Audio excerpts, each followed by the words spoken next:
Барлықтарыңызға сәлем достар. Бүгін біз сіздермен осындай өте дәмді болып шығатын үй жағдайындағы картошка фри дайындайтын боламыз. Бұл видеоны қарамас бұрын міндетті түрде каналыма тіркеліп, колокольчик белгісін басып кетіңіздер. Картопты қабығынан аршып, жақсылап жуып аламыз. Менде шамамен 758 грамм аршылған картоп шықты. Картопты бірнеше дөңгелекшелерге турап аламыз. Одан кейін видеода көрсетілгендей соломка ретінде тураймыз.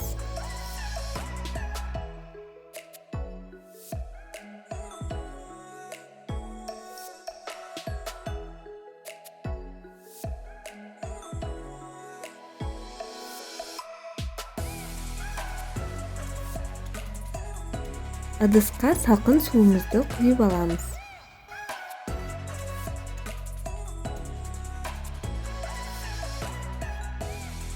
Картоптың крахмалы шығу үшін осы салқын судың ішіне салып, шамамен 15-20 минутқа қойып қоямыз.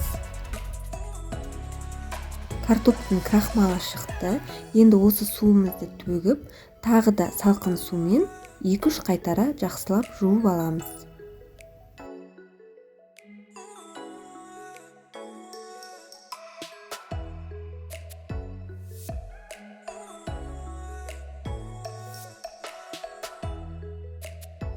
Видеода көрсетілгендей картоптарымызды сүлгінің үстіне жайғастырып аламыз. Оның үстіне тағы да сүлгімізді жауып, картоптарымыздың суларын осы сүлгімізге сіңдіріп, жақсылап құрғатып аламыз.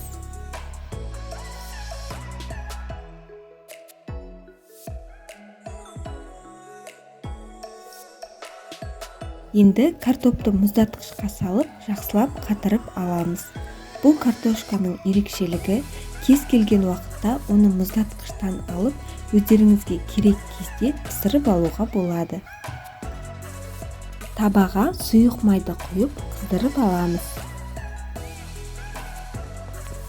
Міне, картоптарымыз осылай мұздатылды. Сіздерге көрініп тұр деп ойлаймын. Картоптарымыз кәдімгідей мұз болып қатып тұр.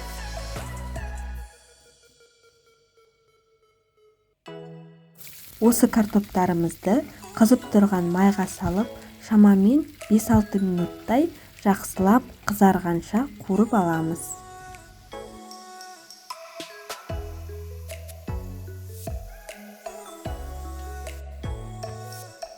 Дайын болған фриларымызды сүзгішпен сүзіп, майы сіңуі үшін қағаз сүлгінің үстіне қоямыз.